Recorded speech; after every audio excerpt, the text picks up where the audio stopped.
दोस्तों हाल ही में supreme court के काफ़ी जजमेंट आए जो कि महिलाओं के सपोर्ट करते हुए। उसके बाद काफ़ी सब्सक्राइबर के दिमाग में एक बात बैठ गई सर कि आज की डेट पे महिलाएं ऐसे ही काफ़ी मिसयूज़ कर रही है।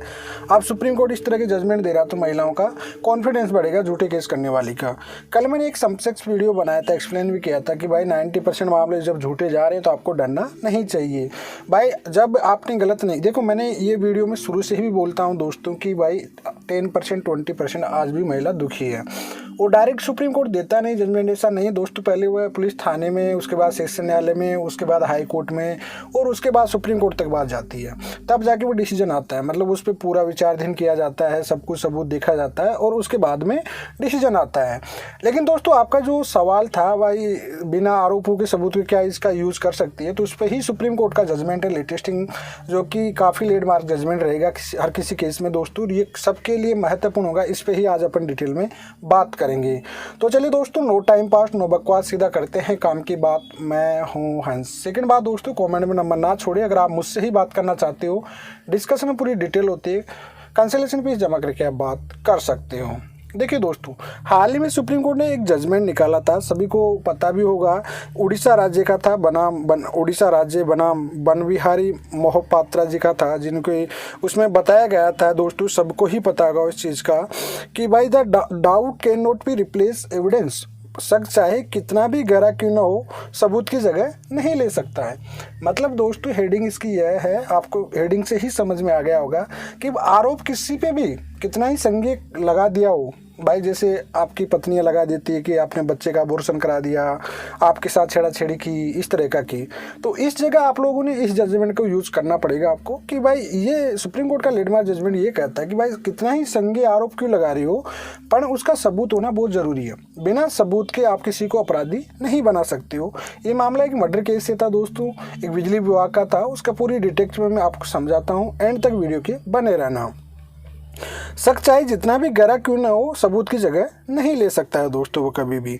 इस केस में सुनवाई जो थे जस्टिस इंदिरा बनर्जी और जस्टिस हेमंत गुप्ता जी की पीठ ने कर रही थी।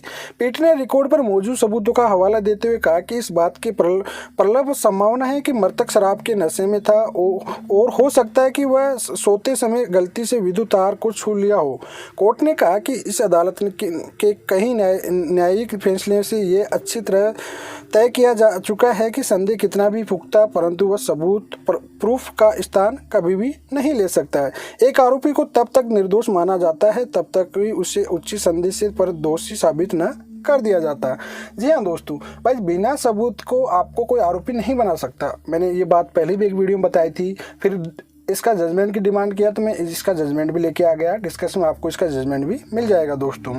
अदालत ने कहा कि किसी आरोपी के खिलाफ कोई मामला परिस्थितिबद्ध साक्ष्यों के आधार पर तभी पूरी तरह से स्थापित माना जाता है दोस्तों, जब वह परिस्थितियां पूरी तरह से स्थापित हो चुकी हो जिसने उसी अपराध का निष्कर्ष निकाला जा रहा हो। मामले की स्थापित तथ्य केवल आरोपी के अपराधी होने की परिकल्पना के स्वरूप ही वह सबूतों की एक श्रृंखला इस तरह पूरी होनी चाहिए कि उसे किसी भी ऐसे निष्कर्षण के लिए कोई ऐसी उचित संदेह न रह जाए जो आरोपी को निर्दोष मानने के अनुरूप हो।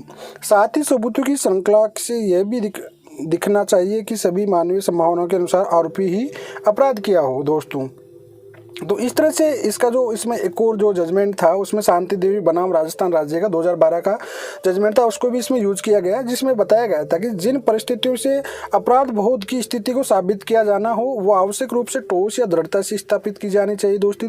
परिस्थितियां एक निश्चित प्रवृत्ति की होनी चाहिए जो कि आरोपी के अपराध बोध की ओर इशारा करती हो। थर्ड बात ये होती है कि जब सारी परिस्थितियों को एक साथ देखा जाए तो पूर्ण रूप से ऐसी श्रृंखला बननी चाहिए कि ताकि सभी मानवीय संभावनाओं के अनुसार निष्कर्ष से न बच जा सके कि अपराध अभियुक्त द्वारा किया गया हो और किसी अन्य द्वारा नहीं किया गया हो। चौथा पॉइंट लिया गया दोस्तों इसमें सुप्रीम कोर्ट ने कि दोष सिद्ध बनाए रखने के लिए परिस्थितियां साक्ष्यपूर्ण होने चाहिए और आरोपी द्वारा अपराध करने अलावा किसी भी अन्य परिकल्पना को बनाने में सक्षम होना चाहिए। ये सबसे इंपॉर्टेंट टॉपिक रखा दोस्तों।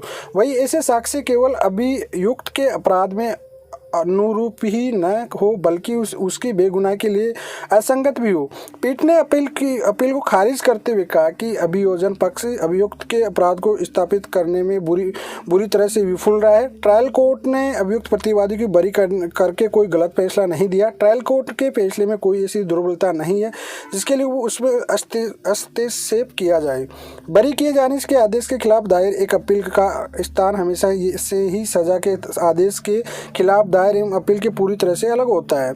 बरी होने के खिलाफ दायर अपील में जहां अभियुक्त के पक्ष को निर्दोषता का अनुमान प्रलभ होता है, अपीलीय अदालत तब भी बरी होने से आदेश में हस्तक्षेप करेगी जब कोई विकृति हो।